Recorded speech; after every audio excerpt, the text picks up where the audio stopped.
right, what's going on, Macro Perspective peeps? Man, we have another great episode today. Just super excited to get into it today. But before that, please like, comment, share, and subscribe to us here, whatever platform you're on, whether it's Spotify or YouTube.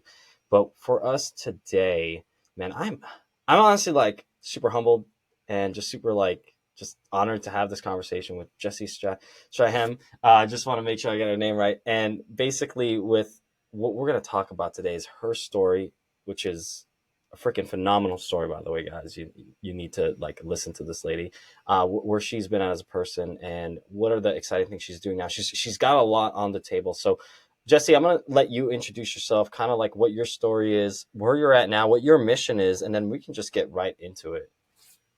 Hey, what's up, guys? Thank you so much for sharing your platform with me. I'm really stoked to be on the Macro Perspective today. Um, my story is, that's such a loaded question because it's like I feel like I have two stories and I'm working to put them together and find a synergy between the two.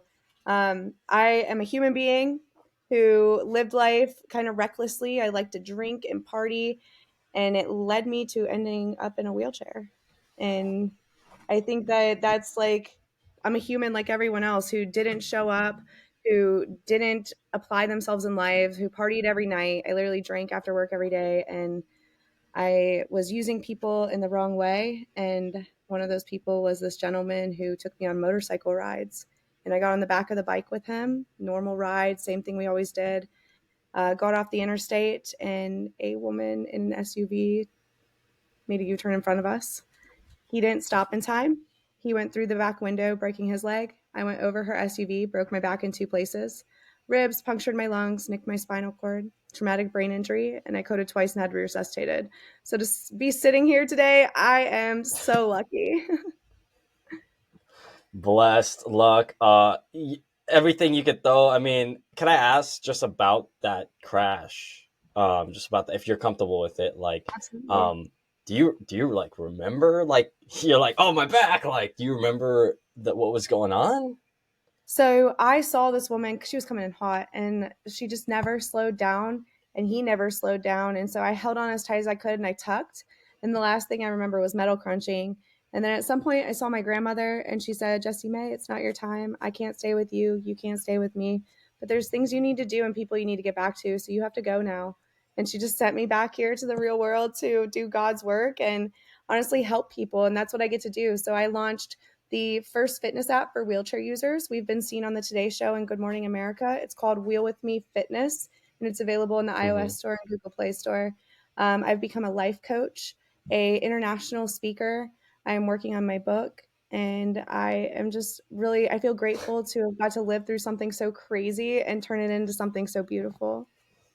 Oh man, that is powerful, man. That's crazy. I mean, Wheel with me, you got that. I know I've seen some articles with you on Shape, on like We Go Health, and all these things, and like you guys have the training app, and like that's freaking phenomenal. The first one ever with the training, um, and obviously that's there. But my question is, I know you are in elated state right now and super grateful and everything like that. But you were saying before, hey, you were in a place that you used people, you used substances used, that obviously you probably weren't always in this state. I mean, Mm-hmm. you didn't wake up, even though your grandma sent you back onto this plane of ours. Gma, thanks. I got a mission. But my question is like, coming out of that, like when you were at the hospital, when you came to, or whatever, how that situation was, like, how was that process? So, before I was injured, I was that person that, I got off work and I had to have a drink as soon as I got off work. I didn't really go to the gym. Every weekend I went out and partied. Um, I was terrible with finances. On payday week, I would charge my debit card as a credit card at the gas pump. So it would only pre authorize $1 before payday Wednesday when it would clear. So I wouldn't overdraw my account and I had enough gas to even get to work. I Mm-hmm. was literally surviving. And so when I got paralyzed, I thought, well, damn, this is my opportunity to be a whole different person. I could redefine Mm. myself. And now I'm 8 years into the injury and I'm like, there needs to be more people that are walking around with no disability but their mind that need to realize that the moment is now to have that wake up call and change themselves. They don't need to wait for a terrible accident. They don't need to wait for somebody to die. They don't need to wait until they lose their job or get a health scare. You've got to take action now to live your life the way that you want to live it. What you do now matters for where you're at in 10 years. And that's the perspective that I've gained from being a wheelchair user. And I feel grateful that I've got the opportunity to live life this way that opened up my mind to different things like that. That's heavy. Oh, like holding back some tears, honestly. And I don't know That's if why you this have is to wear like the hat today. I need to get one for of those, real. Marco. I'm just like hiding with my head down because I'm like, shit again. Can't do this again. But It's all I right, man. mean, I don't know if this is like going into my 30s or what, but shit's been hitting different. Um, but you gain when you hear someone's story, you just gain this new appreciation. And I think you saying that just in the first 5 minutes really is like, yeah, the perspective, right? That's what we're all about here, obviously in the name. But like gaining perspective of how to enjoy life to the fullest and not not create some like negative energy towards things that ultimately can probably be fixed with enough chutzpah, right? Just enough energy to it in a good way. And yeah, that I mean, like I just envision like your story. I mean, the U-turn, that moment, and I mean, like you just said, you're waking up and you're in this position where, I mean, everything has changed. You know, it's like, I mean, one hell of a catalyst for to like really get your shit together. And I mean, I've seen this numerous times in a different way, not necessarily due to an injury, but it's it actually really it hits in a level because there was another individual that is at the gym that my wife goes to who had a similar thing happen where he's wheelchair bound now as a result of an injury. Young kid, I want to say he was 18 or so when it happened, and had a lot of promise with like his CrossFit as like a teen. Was riding a bike and flipped over a car and boom, life changes. It's that easy. Like you literally can't wake up every moment, any morning and take life for granted. And it's awesome that you're like able to like reframe and move yourself in a position where you're sharing that message and saying, hey, like I have every excuse in the world to not or to go back to the life I was living, but I think I can make another change. I think that people get so caught up in their struggle that they don't realize the opportunity within it, and that their struggle actually is just a different route to where they want to go. I keep thinking back because I'm writing my book right now, so I'm going back to my childhood, and I'll never forget the specific show, what Wizards of Waverly Place, Selena Gomez, and I'm like, that's gonna be me one day. I'm gonna be famous. I'm gonna impact people on such a level that I'm gonna be famous. And I'm like, 12, 13 saying this. And it's crazy that it took something so traumatic for me to realize that that's always been inside me and that's always been a possibility and a capability. And I think that it's so hard because I've been so focused on wheelchair users specifically for 8 years that I'm like, I actually have a story that can impact people that aren't in my situation because I was that person. I was that person that Mm-hmm. never went to the gym, never worked out, never showed up, drank every single day, ate McDonald's on a regular basis. Literally, I did not take care of myself. I didn't even think about 5 minutes from now, never mind 5 years from now. And so Wow. now this incredible thing has happened to me that's allowed me to gain this perspective of my future, of my capabilities, what I can do as long as I'm willing to work for it. And I think that we think that it's life is so hard and it's so bad, and it isn't. Our hardship and our struggle is just a moment in the big journey. It's not the whole journey unless we allow it to be the whole journey. And when you start to define yourself by your struggle and what you're going through and your hardship, that's when it starts to define you rather than you using it to create a defining moment. And that's where people get really confused. When I decided to live life to the fullest as a wheelchair user, I looked at it as what other choice do I have? Because I spent $1,000, thousands of dollars on therapy my first year of being injured trying to walk again, and I didn't get anything Mm. back. So I decided to do adaptive sports and figure out what the life had to offer. And it had an amazing community that made me realize, wow, life is just beginning. It's not over. But we have two choices when life happens to us. We can choose to become the victim of what's happened and define the rest of our life by that moment, or we can use that moment, figure out what we're going to learn from it, how we're going to capitalize on that, find the opportunity in it, and then use that to define our life and what we can do and us as a human. And so it's like we're underutilizing our capabilities and what we can do because we're so consumed by the negative. Yeah.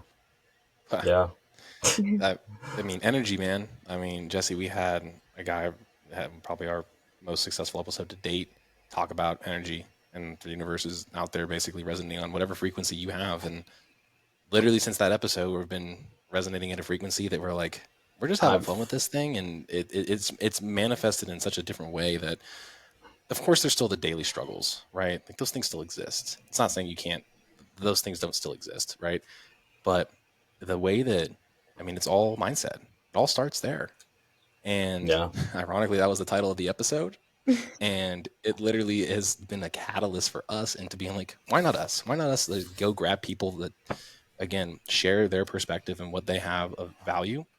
And of course, everybody starts at a niche, right? It's okay that you spent 8 years dealing with only wheelchaired people. But now, like you said, Yeah. the story, humans are still humans, right? Like we all resonate in a pretty similar way. Some of us might be more logical or some of us more empathetic, right?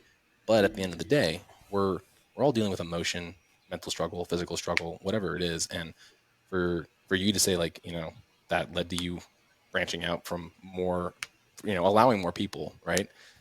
Into your life. It's really cool. I think that you're right. Like, it's a story to tell. It's a story that brings perspective. And shoot, you don't have to, you don't have to or want to live that experience, but maybe you can. Maybe it'll resonate with you and be like, "Whoa! Like, I need to chill the fuck out. I need to really like reevaluate myself for a second." Take some Yeah. I responsibility for your actions.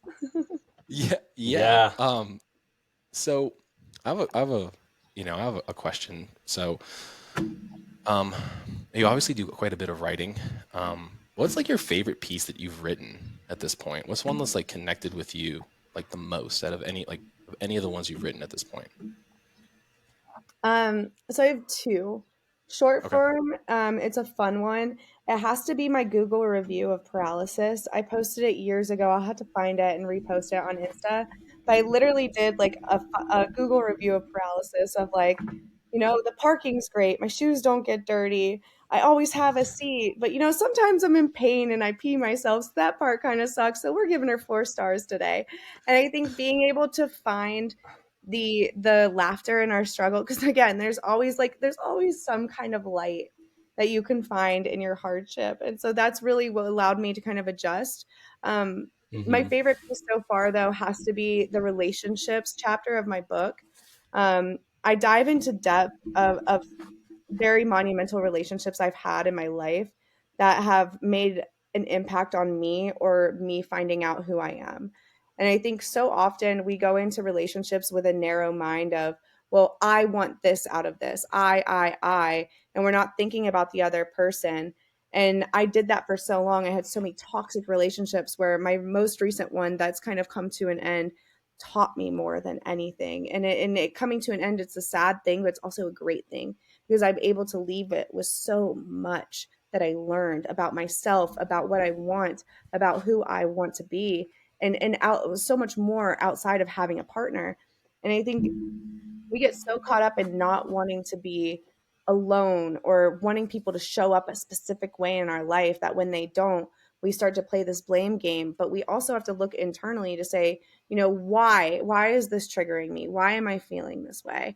And understand, like, doing that relationship chapter allowed me to kind of dive deeper in that, understand where I was at fault in the relationships, where I need to learn and where I still need to grow and improve.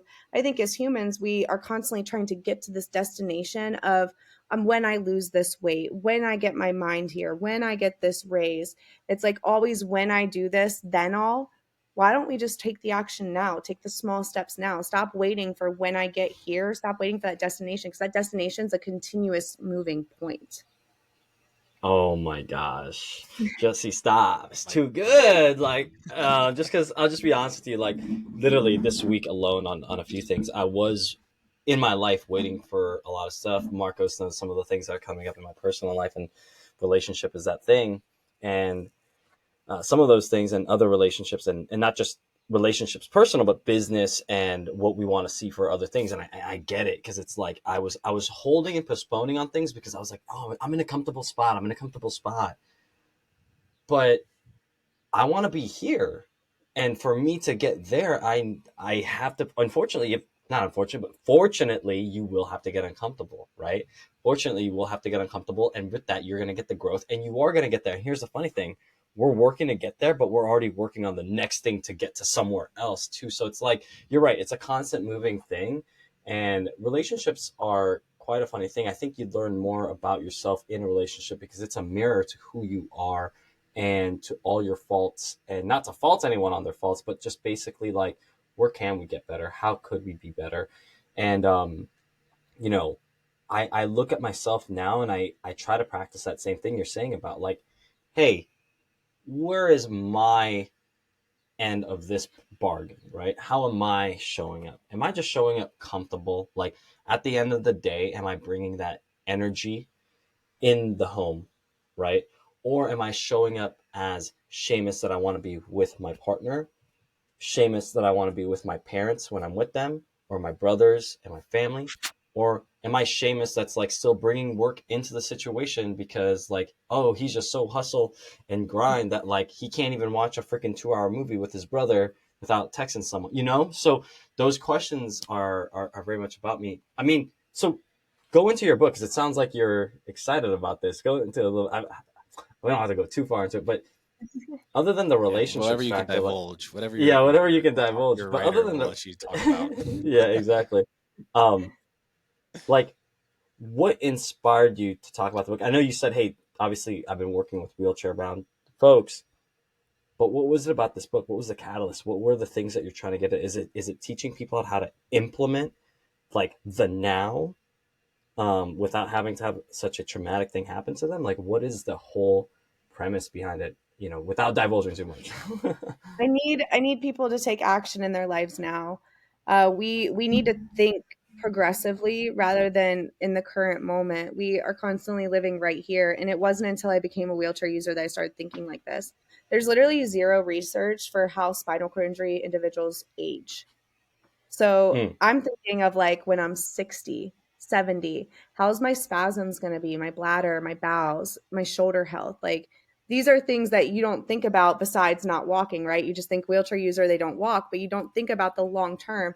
And so my whole focus is like, what can I do now for longevity of my health in the future? That's physically, mentally, like I need Jesi at the end of her life to be happy with what she did. And so this book is really going to help people kind of see the same thing. It's like, wow, mm, there's some synergy in my struggle and your struggle. And, my struggle may not look identical to yours, but I had those same emotions in the moment. And it's to help yeah. people not feel so alone in what they're going through and help them feel empowered moving forward. Geez, let's talk about longevity and talk about like science and research. I mean, because Marcos and I are in the field of longevity and health and wellness overall. It's like, I didn't know that. I didn't know these certain things. I mean, I personally worked with some adapted athletes, and I know, like, in the now, like, what's going on. Like, I worked with the cerebral palsy person. I've worked with someone like a stroke person, and it's like it's a different animal. It's a different beast. But I'm kind of concerned with the fact that you're saying, hey, there's actually no research on this. There's no There's data very on little to no this. research, correct. And that's so I'm working on this thing called innovations in rehabilitation. And it's what rehab facilities can give individuals with spinal cord injury now to encourage them for longevity of independence. At year 40 of being injured, only 30% of the spinal cord injury population works. And that's a problem. That means that 70% of the population is relying solely on government assistance for independence. And it's like, what kind of life is that, right? You are under the thumb of the government, waiting for your monthly check, living in poverty for 40 years when you have the option to go out and figure out how to live and work this world. But it's lack of information and lack of resource. And where does that start? rehab facilities where you're getting your first taste of being a wheelchair user. So let's talk about Mm, impact training, upright impact training to maintain bone density, help circulation, improve Mhm. bowel movements. Let's talk about mm, electric stimulation to improve muscle mass, prevent pressure sores, improve circulation, help immune system because you're improving circulation, right? Like there's so mm-hmm. many natural remedies that they're prescribing pills for rather than like, hey, let's practice preventative medicine so 10 years down the road this person doesn't lose all of their bone density in their legs and now they can't even do an adaptive sport without breaking a leg. That's the things Mm, I'm thinking about. And it's the things that need to be mm. talked about more. And these are the resources that the community really needs. So that's why Wheel With Me Foundation's here, is because we're trying to help the community realize that actually society's belief of what you're capable of and then your own limiting beliefs are actually what's disabling you, not the fact you can't use your legs, bowel, or bladder. Yeah, the Seamus, remember earlier when we were talking? I called Seamus earlier this morning to like, are we ready for today? What do we need to ask? What's going to happen? And I couldn't like think of anybody that it was quote in my life that I know that is dealing with your personal struggles, right? And then it dawned on me, yeah, I do. My great aunt was had polio and was basically bound to a wheelchair for 40 plus years of her life. I mean, so my perspective there, when you just mentioned bone density, it dawned on me. I was like, oh yeah, the craziest thing happened. So my great aunt, um, obviously being wheelchair bound for as long as she did, she lived to be 90, 92, somewhere in that range. So really long, prosperous life, even though she had polio since she was 2 or 3. Mm. She walked with crutches best she could up until I want to say like in her 40s. Mhm. Then it was, just too much to bear. But um, very meticulous, finicky eater, right? Really did everything to really like help promote her longevity in her mind because that was all she had. And even up until the day when she passed away, she wasn't ready because she kept so much, you know, insight onto like that mind, like really like headstrong. She passed away because of, again, the research isn't there. They literally set her down to bathe her and she snapped her hip. Set her down. That's like the level of osteoporosis that was going on with her because there was no density there ever. It was never worked out. It was never dealing with any pressure. And they replaced the hip and the doctor's like, I've seen nothing like this in my entire career. It's like, well, yeah, no shit. Like this person hasn't walked for 40 years. And the last time he did hip surgery on somebody that didn't walk. And he wanted to do a case study on it. Actually, he mentioned that to my mom, and I found that fascinating because obviously, 4+ years doing what I do, we're talking to women about, hey, like you need to go lift weights because it's going to help you stave off the big one, the big issue of breaking your hip. And then Mm-hmm. again, you would even think that like, okay, my great aunt has been wheelchair bound for so long and bed bound for so long that breaking her hip would be like nothing. But yet, within 6 months, just like the data shows, that's Boom. when she was gone, unfortunately. And it all And happened that's during COVID, so we couldn't give her a that's proper burial. It was crazy shit, you know? Oh Yeah, my gosh. Yeah. yeah, Same the thing happened with COVID my thing grandma, too. Marcos. So I hear you, man. Yeah. yeah. But just like you're saying, bringing awareness to these things, um, it it is interesting because it's not something that somebody would at surface level really think to try to you know want to be educated about because I mean you probably know this better than I, right? What's the statistic of people like in the population that are in a wheelchair, whether it's like disability or otherwise? There's 15% of the US population is considered disabled. That statistic's from 2016, 2017. I'm not sure of the current. 15. 15% of the US population is Mm. disabled. What do they define as disabled? This make you cringe. I'm sorry. You go to your local grocery store, everybody's disabled. Look at the I parking know. spot. Yeah. Oh I shit, honestly, man. I I think the thing that pisses me off the most in America specifically is the rate of obesity in this country. I feel like over half the population is close to being obese at this point. I'm not sure of this Yep. actual statistic, 7 years No, but will you're right. be 60. It'll You're right. 7 years. It'll be 60% yeah, officially. yeah, exactly. Yeah. So it's like, okay, so you have half the population that's completely able-bodied, but you're making the choice to shove this junk in your food. You're making the choice to sit here and scroll on TikTok and Instagram Reels and Facebook instead of taking your ass to the gym and putting in work. But here I am working my ass off just to be able to wash my laundry. just to be able to take a shower, to get in the car, to go to the bathroom. And you're telling me that you can't go spend 30 minutes just taking a fucking walk? You're telling me that you can't think about what you're putting in your mouth, but now you're disabled because of your choices? This wasn't a choice. I didn't make the decision to be in this wheelchair. I didn't say, wake up and say, I'm transabled, because now that's a thing because we've let the pendulum swing too far the wrong way. Don't get me started on that. But I'm just like, we live in a crazy world where we are arguing about whether somebody's a man or woman, but yet people with disabilities still don't have equal access.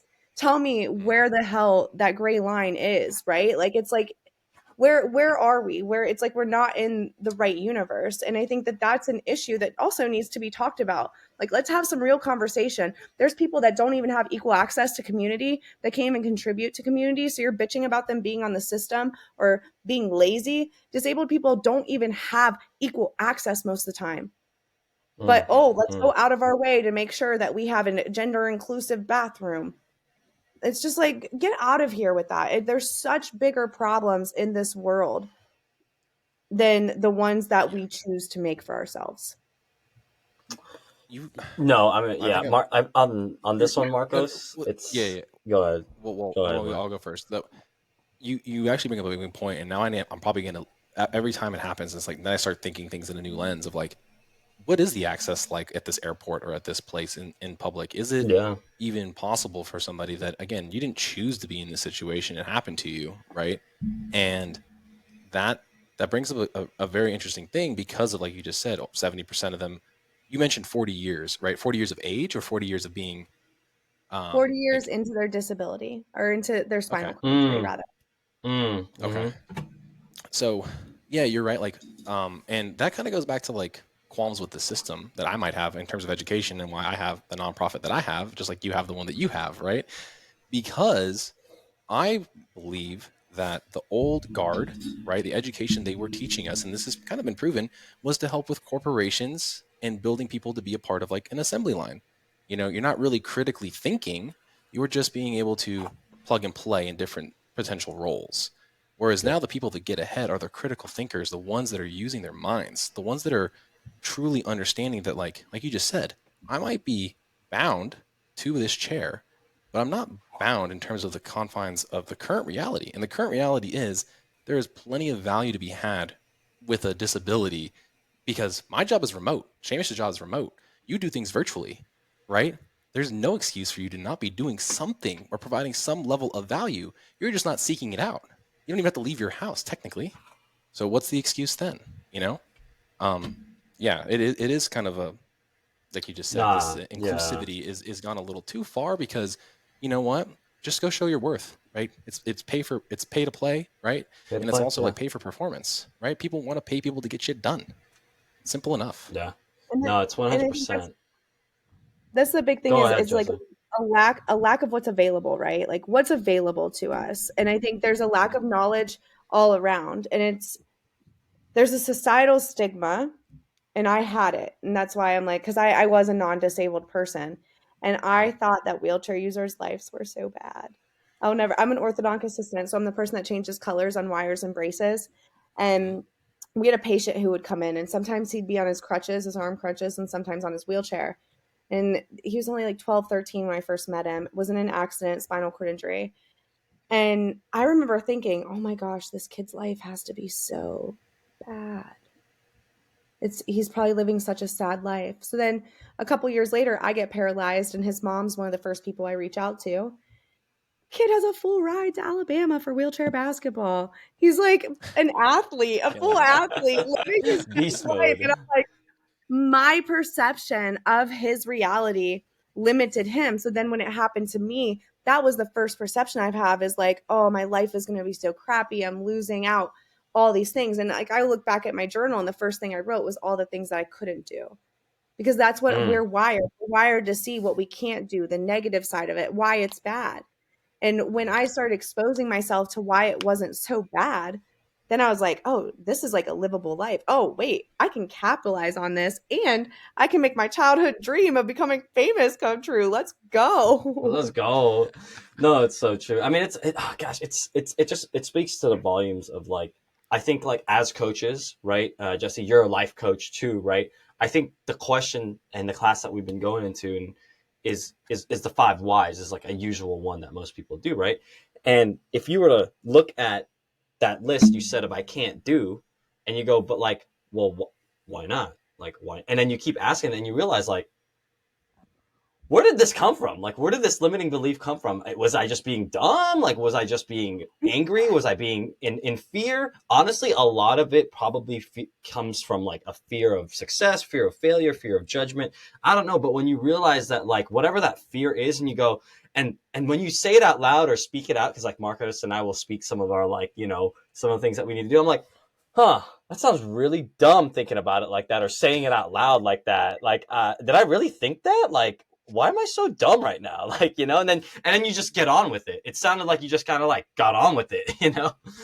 Well, I actually just looked back at the list because of my book, and I've done almost everything on that list. And I'm like, oh, so that list was silly. Like, it was like You're water like, and like go to the lake. And it's like things that I already still do. And it's just, mhm. it's really funny how much our perception and our limiting beliefs of ourselves, because I define myself of where I came from for so long. Like I come from middle class family. Like, how can I be capable of anything else than that, right? And it's like, if you come from Mm-hmm. poverty, I came from this low income neighborhood, I can never get out of here, never be more. And I think it's that limiting belief in ourselves that kind of entraps us into thinking of all the things that we can't do and not really realize that, like, wait, that is really silly of me to say. I'm actually capable of that plus some. Yeah, yeah. Honestly, I just asked like Marcos, so we're trying to do some stuff here, and I was just like, why not us? Why not me? Like, what really? Like, what is like we talk about like the old guard and the new guard. Like, the internet is here. I mean, we keep understanding that with like AI coming out, with all this stuff coming out. Like, I really think that if you are, and I'll just put a few parentheses in this and a few things, and obviously, Jesse, you know more than this than I do, but like, if you're in a first world country, you have access to the internet and you are primarily abled, you know, primarily abled person, you not doing the things you want to do. And I'm not saying like you have to be a multi-millionaire billionaire like an Elon Musk, but I'm just saying you being successful in whatever endeavor it is you're doing, the endeavor is not the problem. The endeavor is not the problem. You just decided never to take the first step because of something else. And that's all in here, or something you haven't worked on. You might have to flip a few stones. Is it, hey, mom said this, daddy didn't hug me enough? Hey, I don't know, maybe if I do this, my girlfriend won't like me. I don't know what it is, but you have not addressed that enough to not take that first step in whatever endeavor it is that you need to do, because you opportunity right now with the new guard changing, with everything changing, like people are changing the marketplace is demanding for more. And it sounds like even with like adapted athletes, people, which is like, I mean, just the other day I was walking past something here in Los Angeles, here in Eagle Rock, like Glendale, California. They're making more wheelchair access for certain places because these places were old town buildings. So it's like there is a change, there is happening. So if someone's not taking opportunity of that, I just, quite frankly, I'm saying it, you're just closing yourself off to success, honestly. Yeah. Yeah. And ah, again, new perspective to just a new lens and filter to look through everything for me already. But I okay. So I saw this on your page, Jesse. Sorry. Like, was one of those things in terms of like I couldn't do this. Was it an obstacle course race? Because I know you have posts of that on I your website. Like, what prompted that? Because I'm like that. I'm like, how are you getting through mud with like your wheelchair? Like, and or how are you going through like again? It looked like a tough mudder. Specialty Like, Yeah, wheelchair. it was. I've yeah. done so I've done 15 Tough Mudders. I have 3 Woo. Holy Grails. I have a Spartan trifecta. I've done Worlds 4 times. We've gotten 25 miles the last 2 years at Worlds. And I have a team. So I have a team of people. I have an off-road wheelchair. I have sled harnesses. They throw those on. They pull me through the course. We belay on the obstacles just in case I fall, but I climb up the obstacles on a belay. And I do all the obstacles. It's so dope. So yeah, I've done 15, and Worlds is definitely my favorite event, because it's 24 hours of just nonstop putting your mind to the test. Because I'm telling you what, at midnight when that water starts to get really cold and you're in and out of it and you're just shivering and you're just almost hypothermic and you're like, I can't do this. You're like, no, bitch, I can do this. And I'm like talking myself up. I'm like, all right, I'm on South Beach. It's spring break. There's booties and good looking men everywhere. And life is good. You're like doing Booties a whole everywhere in this cold water. manifestation. That's literally That it. I'm doing like a whole manifestation in the middle of the night to my team. I'm like, you guys, we are warm. Okay, the sun is shining. You feel the heat on your skin. But yeah, That is definitely so my favorite funny. thing I've done as a wheelchair user. That, and I was on the Paralympic developmental team for wheelchair curling, the sport on ice. Mm. yeah, I saw I that. was Yeah, on I've that heard for of like that. 2 years. Mhm. That what's that like? How do you control yourself with a frictionless surface and you have wheels as your main modality of Yeah, movement? that's a good question. Just slide around the ice. It's a lot of fun. It's not as bad as you think, but because we are in wheelchairs, we don't have sweepers like the able-bodied team, and so we actually have to be able to throw the stone from one side to the other and get it where we want it, and we have to be that precise and that accurate. It's very intense. It's like the most mentally gritty sport I've done. It's like chess on ice, huh? Uh, Essentially, yes. the I mean, I know. I mean, I've seen some. I mean, commercials and other people doing, like you said, wheelchair athletics. Like, are there people that are like able-bodied people that go into the wheelchair and try to like keep up with you guys and like get fucking gas? Because I feel like if I were to try to use Probably just my arms will. only and play basketball, I'd be boned. You know? I really want to do wheelchair sensitivity training where it's like a day of all these wheelchairs and people just come out and wheel with us. And we like, you just kind of navigate the world and you see how hard it is to open doors, get your chair in the car, like all the things that we have to do on a day to day. I would love for people to kind of have an understanding of what it's like to not be able to use your hands while you're in motion. Like you That wouldn't sounds like a realize. that Yeah. sounds like a dope like nonprofit event. Like honestly, That would I be mean, sign me sick. sign me up for that because it I'm in. not only is it bringing the awareness, but like you can get together a group of people that showcase that exact thing. And I mean, of course, then you have to like give away wheelchairs or something as part of what donation or whatever you might need to stretch it. But like, I mean, maybe it is the way to upgrade other people that are in like the homes or like you said, the rehabilitation centers as a result. Giving Yeah, them you get better more access than they awareness. can. Get more awareness and more things. I mean, like for example, today, Jesse, like I was spending time at a longevity center today, and I kind of did some tests on myself, and I was telling Mark, I was like, dude, I'm, I thought I was ahead of the curve, but shit, I gotta go further again. But like there's new technologies, like there's so much new technologies, like ultrasound, sonic sound, like all this stuff that or things that are like lymphatic drainage or things that like change your temperature that like I don't understand. Like I know that normal people are just doing it for longevity, but in terms of like the concept of these rehabilitation centers utilizing it for the bone mineral density, the muscle mass, the immune system, like why are we not? I don't know. Why are we not talking about that more? Shit. I use so I do use two technology. I use PMF, which is like a magnetic technology to help pain Yeah. relief. Huge for my lower back pain. I've had just amazing results with that. I've been using it for 3 months Mm-hmm. now, from a Okay. company called MagnaWave. And then I use this thing. It's called Brain Tap. It's like headphones with this. It reminds me of the Goofy Yeah. movie when there's a space scene. It like comes across your eyes, and it's infrared Yeah. lights. So what it's doing is it's taking your brain waves from beta to alpha to theta. So it's allowing your brain Whoa. waves to kind of recover. I have a brain injury, so it made sense for me to try. I've been using it since February.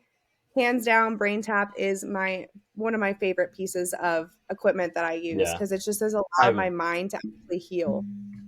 that's. Someone I mean, give I this look girl at the a brain. sponsorship for that shameless plug. Let's go. We should get that. We should get that plug for her. But like, I look at the brain. We use like on my day to day work. I use something called the Wavi scan. And it's basically like a scan of your brain. It's not an fMRI by any chance, but Paul Sorbo, one of the head guys, he's taught me how to use it, and we use it in our day to day work. And the thing about it is like the brain tap, brain FM. I've used these different different tones, different things to see, and like I've seen brains literally change, and people are like. I'm like, dude, like your gray matter, your neural factors, like you training, like when your argument for like when disabled people don't train or in a wheelchair, it's like, yeah, you may not necessarily be able to affect everything the way you want it, but your brain derived nootropic factors, like BDNF factors, like things like that. You rewire, you can get your mind sharper. Like, I've seen it. It's like, it's insane. I've seen it too. I started paralyzed from the middle of my chest down completely. I had no sensation Hmm. or movement from literally nipple line down. I have a little bit of core control. I feel hot and cold sensation all the way down my legs. Like I got in the cold plunge yesterday. I felt my Yeah. foot in the water as soon as it went in. It's huge. And I didn't start seeing this recovery until 5 years post. And so Wow. that's like for me, I believe again in longevity of what we do. I know that if I keep upright, if I keep getting movement, if I keep weight training and eating well and working my mind correctly, that I might not walk, but I might improve my quality of life a little bit. And what the hell is wrong with that? It's like the same thing Yeah. as people who say they don't believe. Like I was an atheist before I got paralyzed, and now I pray to God.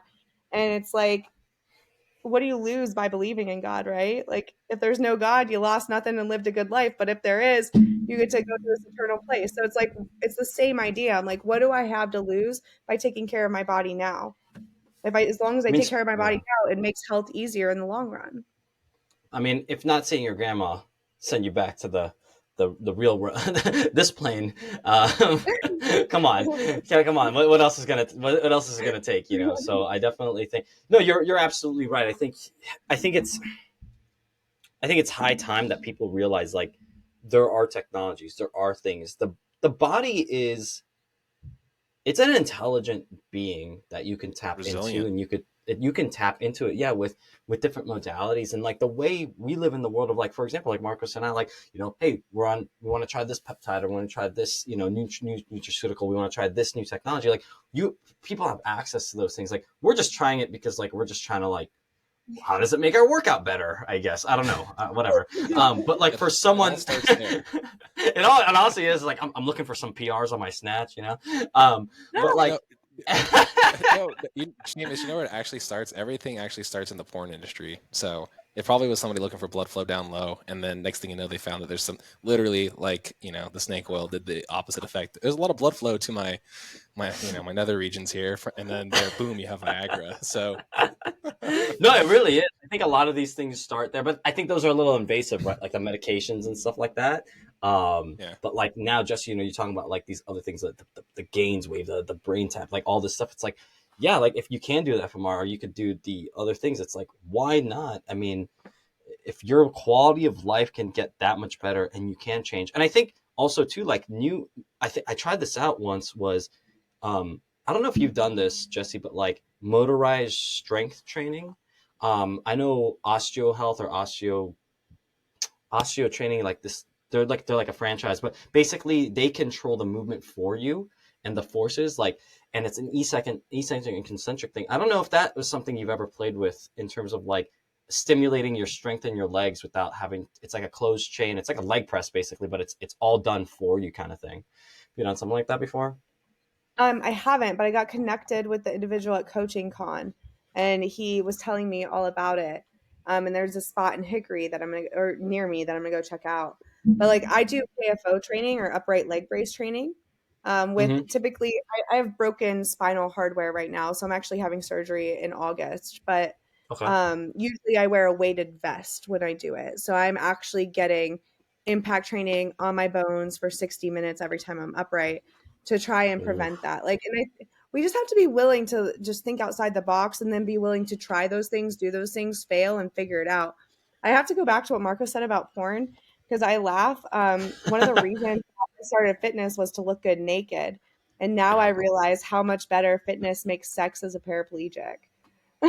ooh, okay. You know Well, what? We're gonna hang dive on, into hang this. on. We're gonna dive into this. I wasn't Because gonna. you're Yeah, because you're you went there. stronger, you're more able to do things. So like now I can hold myself up on my knees. I can straddle an ottoman. I can get on top and maintain my balance. Like it's things that Mm. you wouldn't think about, right? But because they seem like they were such easy movements before, whereas now it's like, all right, can I hold my hips still while moving my upper body in like a motion? And so it's like playing with that. And so on recovery days, that's incorporated into my fitness.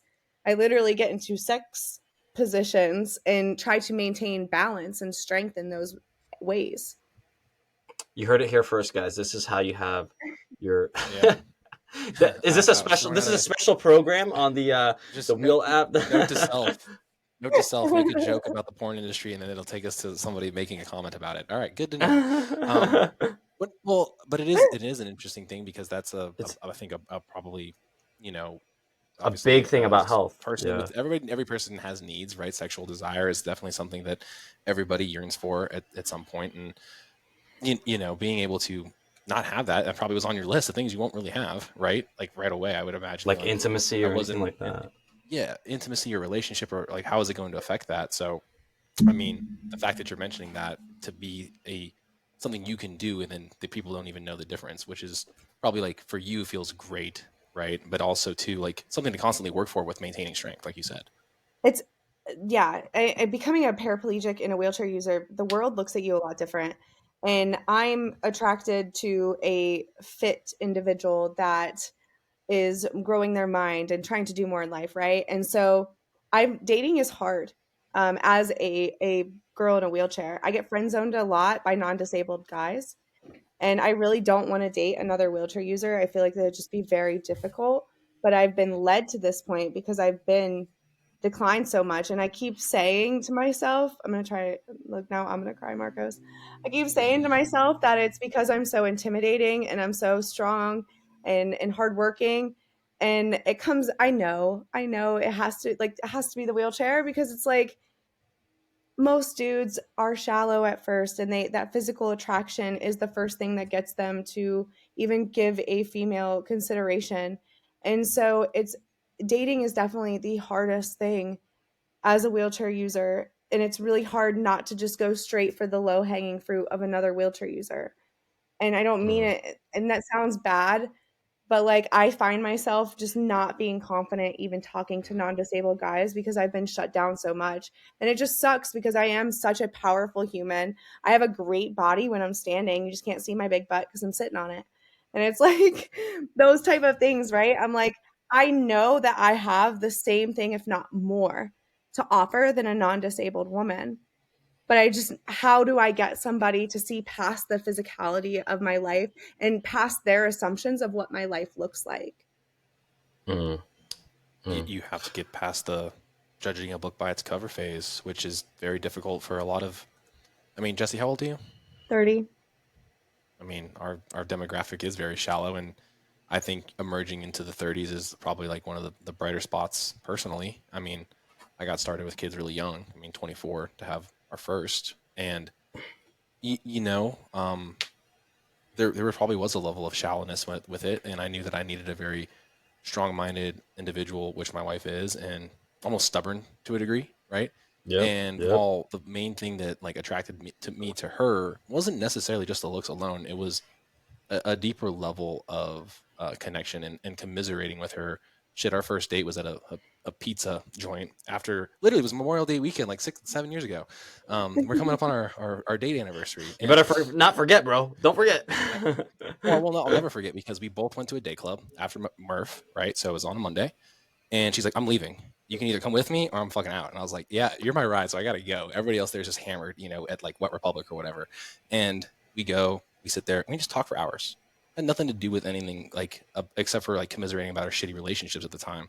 So I think a lot of dudes in their 20s are really just like stuck a phase like this thing. Money's kind of a big issue because they don't really know how to make it, and then into the 30s it just seems like as we're Seamus and I are getting there, as you're getting there, like you're like, Yeah. yeah, money is important, but it's not the only thing, right? Yeah. Deep level relationships, and I think you will find like that strong-willed, able-bodied guy that's going to be like, yeah, it's a little intimidating, and there's things that again people would say she can't do, but yet here she is, like we're going fucking skydiving or whatever it is, like like Yeah. it. I think it's a stigma. It's just like with HRT, all the guys that come in, like, is it going to be okay? My ball's not going to work anymore. It's like, so what if they do? Do you want to have kids? Yes or no? All right. If no, then what does it matter? Like, oh, Yeah. what? Like, just some things and perspectives that people hold, Jesse, are fucking weird. It's just like the And way we it's see it been every marketed. single day. Yeah. Yeah. Yeah. Yeah. No, Jesse, I appreciate you sharing. I appreciate the vulnerability there. Honestly, like you Yeah. are a freaking beautiful, strong, and amazing freaking being, a life force, if I may say. And for anyone to be in your presence, shit, to date you, to be with you, like yeah, it's going to take a next level guy. I think it is. And but here's the thing: they're going to step up to that occasion, and they're going to step up not to your standards, but they're also going to blow your expectations, whoever that is. So they're coming.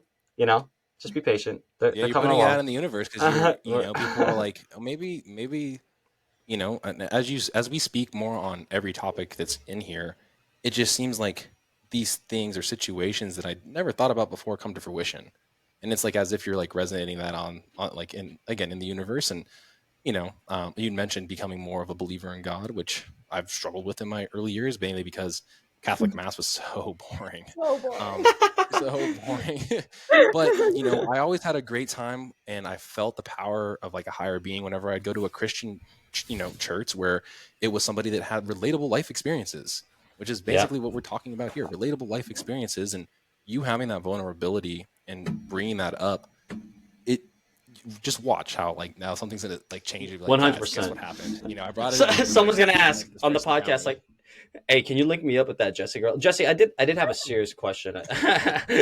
Not like I'm trying to play a Tinder or like matchmaker here. I mean, I could. I've done it a thousand times, but um, I do have a question, and I please no, just like just out of curiosity, no, like trying to just it's just curious for me, like with your injury and stuff like that. What are like are you able to like, are your expectations to have kids, like are you able to have kids, like, or what is it with disabled populations, are they able to have kids, like what is it for you personally, like what have you seen? Yeah, we are completely able to carry to full term. There's one girl I think of. Her name's Rapunzel. She has a very different disability, and a little bit of it's like body. I don't know if I'm going to use the right term, but it's body disfiguration. So her body doesn't look like mine in a wheelchair, right? And a lot of people bullied her for having a kid. They're like, "You can't even take care of yourself. How can you take care of a kid?" And it's like they figure it out. We all figure it out. And so, yes, people specifically with spinal cord injuries can still have kids as long as there's nothing wrong with their reproductive organs. Most Right. men have to do artificial insemination because they aren't able to ejaculate. I will say, when I was first paralyzed, I did not have sensation below my level of injury, whereas now I do. So it's kind of changed that whole dynamic for me.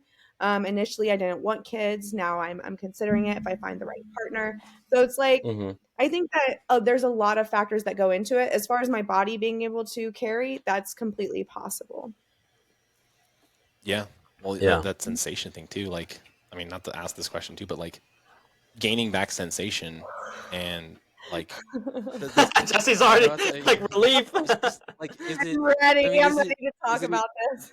is it even is it even worth it to you? Because like again, that's something that a guy would probably consider is like if they have no feeling there, they're not going to want that, and therefore it's never going to happen to like the cadence and rhythm. Well, we still want it. Number one, like I did not have sensation at all, so I did not feel penetration, and I needed a lot of Mm-hmm. foreplay. I need my neck touched, my ears touched, my hair like rubbed, my scalp rubbed, my nipples played with. Like I needed constant stimulation above. Whereas now I still need that stimulation to kind of get me going, but now I feel the penetration. So now I think one of the most important things, I spent 2 years alone, completely alone, celibate, didn't sleep with anybody, didn't even think about anybody else. I just focused on self and finding self. And at first that was mentally reading, journaling, just diving deep within myself, habits that I still carry to this day. Then I Yeah. added masturbation.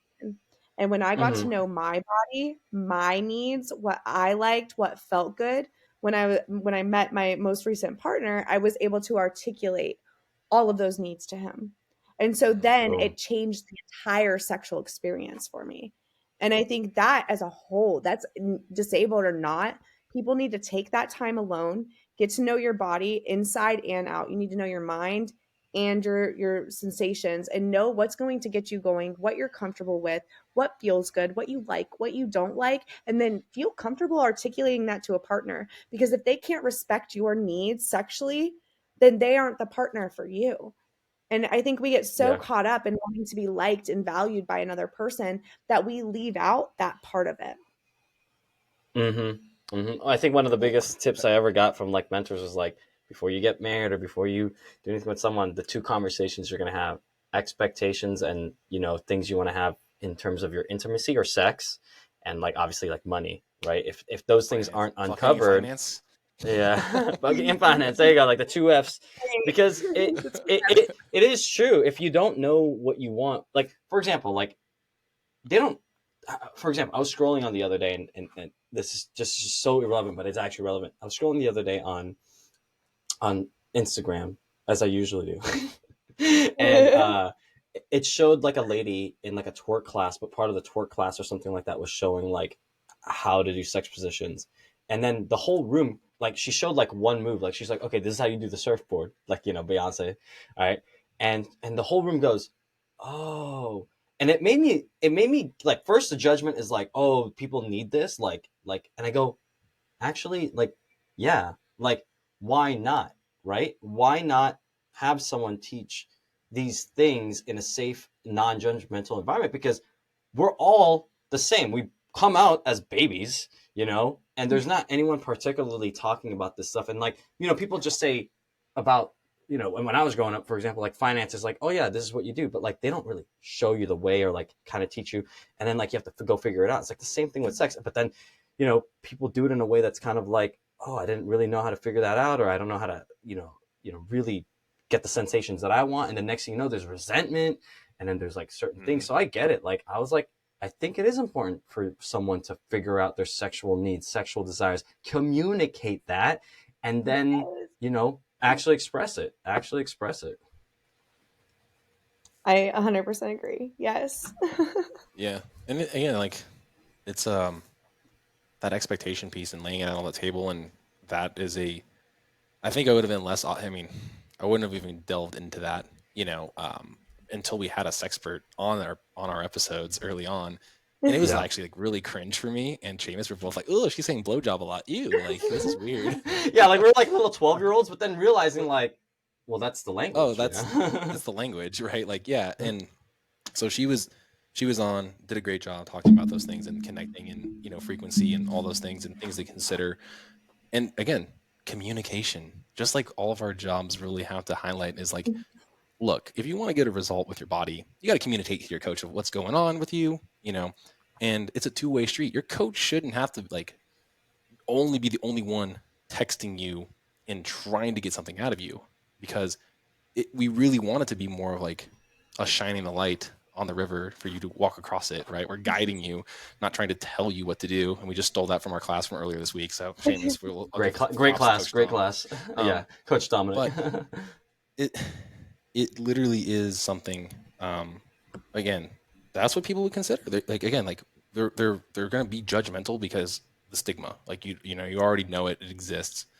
But I think people hearing this from you is a great way of letting them know, hey, like, all right, cool. Like, if that were going to be the case, they would probably tell me, and more people would open up to and entertain that idea. Because again, like, what is the reproductive situation? Can we have kids? Can we, can it be, that lifestyle? It's still entertaining because she is a dope person to be around, and I love all the other redeeming qualities that she's doing for herself and in the community and for business and right.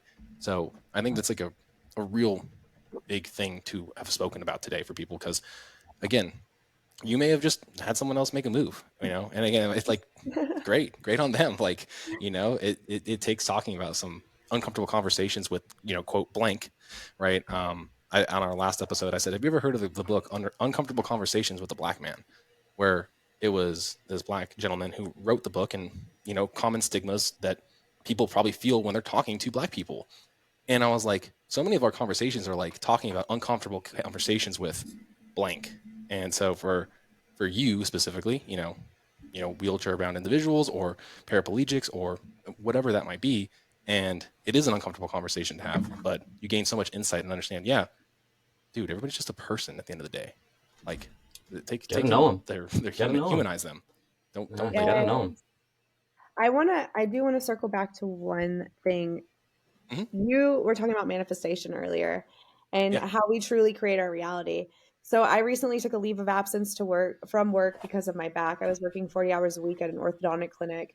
And so now Mhm. I'm focusing on my business full force. I've been out 2 weeks and this is my first week. It's 2 weeks, so I'm not getting a paycheck. And I was panicking a little bit at first, but I'm like, you know what? It's going to work out. It's going to sort itself out. And then this week, literally yesterday and today, it was like boom, new job offer, boom, scheduled a keynote.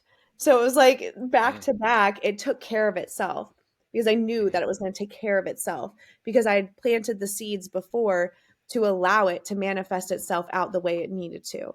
And that's where you Yeah. can't just wish something to show up and believe it's going to happen without planting the seeds and doing the work first. You've got to do the work and then know that it's going to happen after a period of time. And you've got to continue to water those seeds and have that confidence that no matter what you planted is going to grow into what you're expecting it to. And it's like a non Yeah. negotiable. yeah. Yeah. Well, we truly believe the only thing holding ourselves back is ourself, Yeah. because the limiting beliefs. And why not us? Like he and I, Seamus and I, joke with one another about like people we want to get on the podcast. We're like, fuck it, send a message. Who cares? They say no, we're not ready. All right, like We're you just gotta. not It's like there a, yet. it's like it's being in sales. Literally, learn how to take no as like, all right, cool. That's what's motivating you. That's you planting the seed, and then when they hopefully see you, I know in 6 months, I'm like, I'm sorry, we're too busy for you. Like who, this person who's probably, however much clout they may or may not have, but that's beside the point. It really is. Again, you needed to do something for yourself, and I think that's another good message. When you need to do something for yourself, do something for yourself. So many people will just deal with the pain. They won't try to rectify it. They won't give themselves time because they don't think they can. Mhm. And obviously you took that leave of absence and you needed it because of the pain you were obviously dealing with and not knowing what was to come.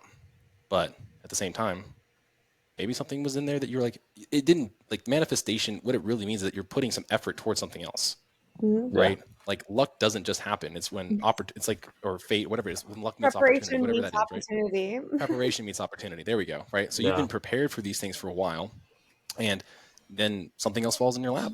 And shoot, I mean, I'll say it right here, right now. Like, I had a job offer fall in my lap too. I was like, why not? Why not entertain the idea? Cool. I'll do the interview process. Am I employable? That's what I want to know. Do I have good ideas? Am I making people think in a different way? Sure enough, that was the first thing I said. Like, oh, I never thought about doing it that the campaign that way. It's like, yeah, I'm not in marketing, but I know people, Yeah. right? And I know and I know analytics. And so if I'm sending a message that only gets read 20% of the time, let's go to the place where it has more visibility, because I'm going to curate a better lead that way, right? Yep. And it's Yep. just like this. Like, shoot, you would think that the people that have the most prominent following are the people that are going to get the most viewership on our little podcast. No, it's the people that have a closer network of smaller group of people. And we're like, whoa. So we need to tell stories of bigger people or people that have X amount of people that are following them and they love their message. And we need those little people too, right? We want to make sure that everybody has a platform to learn to be uncomfortable with public speaking, because that's what this is, right? We're having a conversation, but we're in a different tonality because we're trying to address a group of people we don't even see. Yep. And it's really cool because that's, again, your keynote, probably going to crush it now because you're getting your Crush. reps in, right? That's the thing. I think that people just need to be willing to share their story and have conversations because your story, regardless of what it is, regardless of how small you think it is, there's someone out there that can relate to it and that it's going to Yes. help Yeah. them through their struggle. Everybody has a story and everybody should tell that story and just help people understand that, hey, life gets hard and you're not alone in that hard, but you can also get to the other side of it. 1000%. And man, I think we could go on for forever, but I was just about to say, like, I I think know, like we'd like we're to hitting it. we're right there, and I think you touched on so many great things. But where can people find you? We'll definitely want to get you back maybe after your keynote, which would be awesome to tell that experience, and obviously the drop of your book or whatever it is. Yeah. Yeah, but obviously whatever you need to kind of address to tell people here, let's go ahead and cue that up for you. Absolutely. I appreciate you guys sharing your platform with me today too. Thank you so much. And if anyone that listened to this, if you heard a nugget that you're like, wow, so and so could really benefit from this, share it with them. Share it directly with them. Send the link. That's how podcasts like this grow, is when you share it with your friend network because your friend network trusts you enough to listen to something you're going to share with them. So Hmm. please do us a solid, share this show, and then give Wheel With Me Foundation a follow at Wheel With Me Foundation. Give Wheel With Me Fitness a follow at Wheel With Me Fitness. And then give me a follow at JesiStracham. And that's on all platforms. Killing it. Love it. Awesome. Love Seamus, you it. got any closing remarks? if there's anything that Jesse has pointed out for everyone that's listening, is you do not have to wait for anything, any moment, any person, any glorification that you need to see from yourself. Whatever it is you're chasing in life, you can absolutely do it now. And that, honestly, just takes a decision to make. You don't have to be, like having an instant, like crazy lifestyle change, like whatever may have happened with Jesse, but you can just do something today, right now. And if, even if you're able bodied, like look at like what Jesse has done. And like for you to be able to do that, it's even that much more important. So don't limit yourself in your own mind or whatever your situation is. Just take action, change yourself now, make it happen. Amazing. Awesome. Well, thank you all for listening to this episode with the macro perspective with Jesi Stracham, right? Which, by the way, a CH in there. How does that make a W sound? Or Polish. Just throwing that up. I blame it on that. Polish. Polish. That's why. Yeah, that's what I Okay. thought. Yeah. Okay. We greatly appreciate her spending this time with us, giving her story, talking about some things that were maybe a little uncomfortable, making me cry a little bit, making me really think about some things existentially. Obviously, We go bringing some touchy journal. subject up for her, and everything that Jesse mentioned, it'll all be linked in the show notes below, so it makes it a little bit easier for you to click and find her. And additionally, we just thank you all for listening to this episode, and please leave us a rating, review, and share it with a friend and somebody that you think might give value and open up that perspective.